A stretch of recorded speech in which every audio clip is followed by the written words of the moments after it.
আবার জোরে জোরে হাসতেই থাকলো। হাসিটা এতই উচ্চ আর অনিয়ন্ত্রিত যে কোহলি প্রথমে লজ্জা লাগালো, তারপর সেই লজ্জায় মুহূর্তে রাগে রূপ নিল।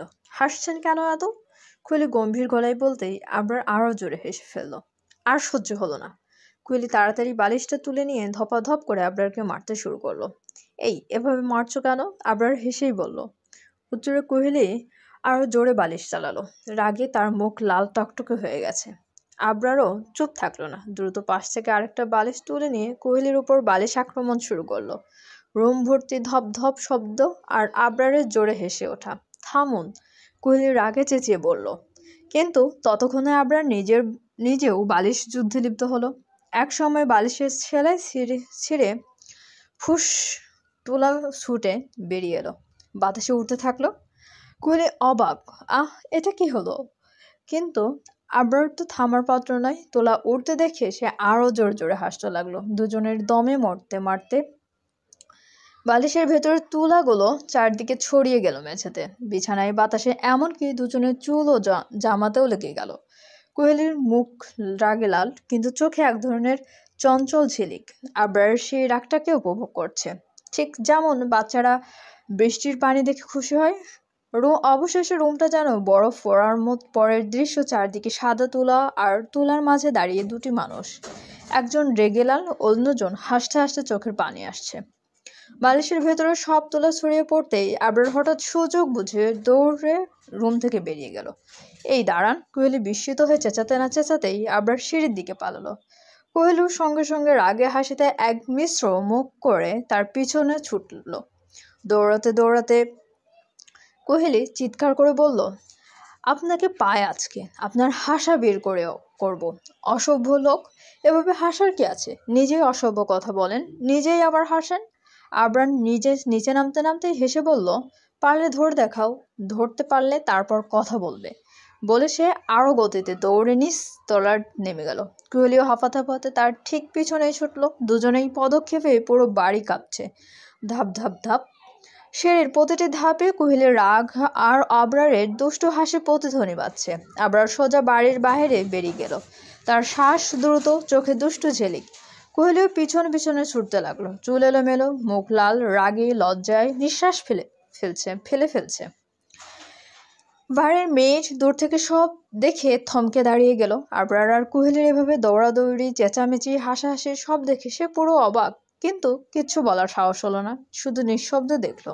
আবরার দৌড়াতে দৌড়াতে সরাসরি গার্ডেনের দিকে চলে গেল। সন্ধ্যার কমল আলো তখনও পুরোপুরি মিলিয়ে যায়নি, চারদিকে হালকা বাতাসে ফুলের গন্ধ মিশে আছে।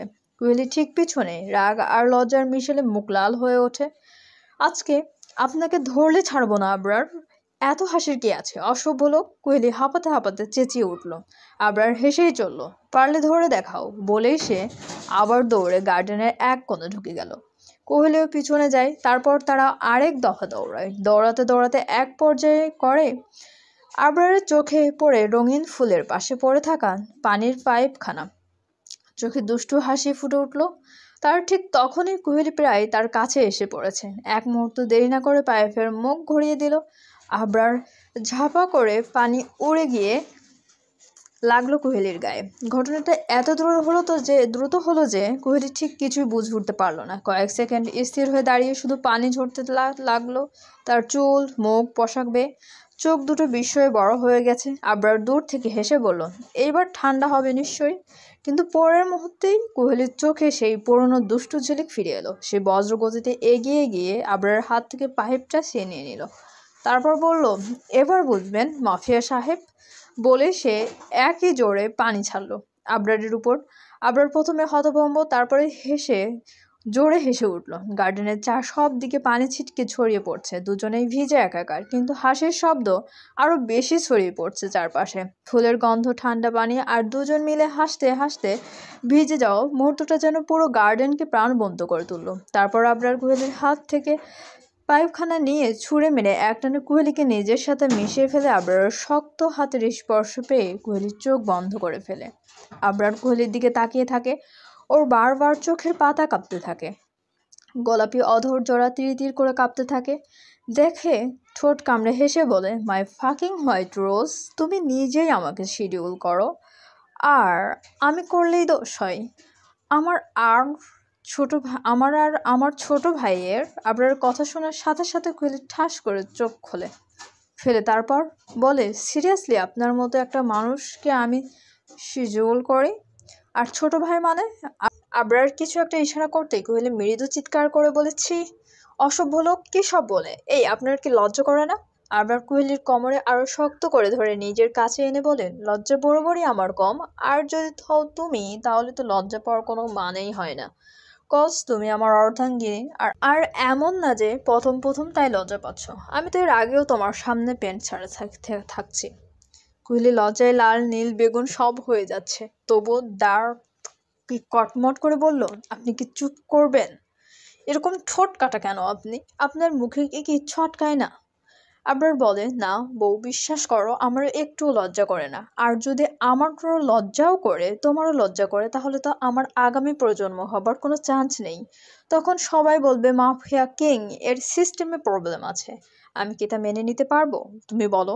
কোয়েলি বলে, আপনার জন্মের সময় মনে হয় আপনি লজ্জা নিয়ে পৃথিবীতে আসেননি। তার লজ্জা নেই আপনার, তাই লজ্জা নেই আপনার। আবার সরু চোখে তাকিয়ে বলে, কেন বউ, তুমি জন্মানোর সময় বুঝি কাপড় পরে জন্ম নিয়েছিলে, তাই তোমার এত লজ্জা? কোহেলি বলে, আপনার সাথে কথা বলার কোনো মানে নেই, ছাড়ুন আমাকে, আমি বাড়ি যাব। পুরো ভিজিয়ে দিয়েছেন। আবরার বলে, না বউ, 7 পাঁচ করবো এখন। কোহেলির কপাল কুঁচকে বলেন, সবসময় এই বাজে চিন্তা করে ঘুরে, তাই না? ছাড়ুন বলেছি। আবরার বলে, এরকম হট বউ যদি সারাদিন চোখের সামনে দিয়ে ঘোরাঘুরি করে, তাহলে তো এসব মাথায় আসা স্বাভাবিক। কুইলি বলে, ছেড়ে দে শয়তান, তুই আমার দেহ পাবি কিন্তু মন পাবি না। কুইলির এরকম বাংলা সিনেমার মতো ডায়লগ দিতে দেখে আবরার বলে, বাহ, আমার বউ যে বাংলা সিনেমার এত বড় ফ্যান, আমি জানতাম না তো। কুইলি মিটমিট করে হেসে বলে, হুম হুম, অনেক বড় ফ্যান। আমার ইচ্ছে ছিল বাংলা সিনেমার মতো একটা রোমান্টিক স্বামী হবে, তারপর যেখানে সেখানে রোমান্স করতে যাবে, আর আমি মুখে লজ্জা লজ্জা ভাব নিয়ে বাংলা সিনেমার সেই ঐতিহাসিক ডায়লগগুলো দিব। এই ছাড়ো না, কেউ দেখে ফেলবে তো, বলে কুহেলি লজ্জা লজ্জা মুখ করে। কুহেলির রিয়াকশন দেখে আবরার অবাক হয়, এটা কি তার সেই ভোলা ভোলা বউ?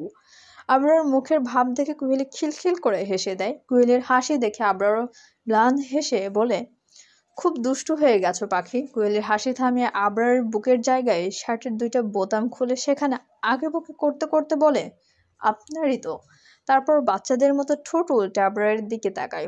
আবরার তা দেখে শব্দ করে কোয়েলের ঠোঁটের চুমু খেয়ে কোলে তুলে নেয়। তারপর বাড়ির দিকে যেতে যেতে বলে, খুব দুষ্টু হয়ে গেছো, সাথে আমাকে পুরো তোমার কন্ট্রোলে নিয়ে নিচ্ছ জান। কোয়েলি মুচকি হেসে আবরার বুকে মুখ লুকিয়ে বলে, মেয়েরা পারে না এমন কোনো কাজ নেই। আধা ঘন্টা পর কোয়েলি ড্রেসিং টেবিলের সামনে বসে আছে। আবরার দাঁড়িয়ে দাঁড়িয়ে ওর চুল হেয়ার ড্রায়ার শুকিয়ে দিচ্ছে। কোয়েলির সোনালি আর সাদা মিশ্রিত চোখ আবরারের সব থেকে পছন্দ। নীরবতা ভেঙে কোয়েলি বলল, আপনার সাথে থাকার পর থেকে আমাকে দিনে রাতে 2-3 বার গোসল করান, আর আমি আগে তো 7 দিনে 1 বার গোসল করতাম। ইস, কত সুন্দর ছিল সেই দিনগুলো। এই, আপনার জন্য এখন প্রতিদিন গোসল করতে হয়। কোহেলির কথা শুনে আবরার হাত থেকে হেয়ার ড্রায়ারখানা পাশে রেখে কোহেলিকে তুলে ড্রেসিং টেবিলের সামনে জায়গায় বসিয়ে বলে, কি বললে? তুমি এতদিন গোসল ছাড়া থাকতে? ছি! আর আমাদের ফার্স্ট নাইটেও তার মানে তুমি গোসল করে আসছিলে না? কোহেলি চোখ গোল গোল করে আবরারের দিকে তাকে অবুঝ বাচ্চাদের ন্যায় উত্তর দেয়, না। আবরার চোখ মুখ কুঁচকে বলে, ছি বউ, তুমি এত খাচ্চর কেন? কোহেলি কিছু বলতে যাবে, তখনই দরজায় টোকা পড়ে। আবরার যে দরজা খোলে তখন একটা মেইড বলে, স্যার, শিশা ম্যাম আর সাথে একজন স্যার এসেছে, ওই যে সকালে আসছিল না উনি। আবরার বিড়বিড় করে বলে, 2 শয়তান হাসি হাসি তাহলে আমার সুখের সংসারে আগুন লাগানোর জন্য, কিন্তু পারবে না, কারণ আমি নিজেই জ্বলন্ত আগুন, তাই আমাকে যে পোড়াতে আসবে সে নিজেই পুড়ে ছাই হয়ে যাবে। চলবে, চ্যানেলটি সাবস্ক্রাইব করে আমাদের সঙ্গে থাকুন। ধন্যবাদ।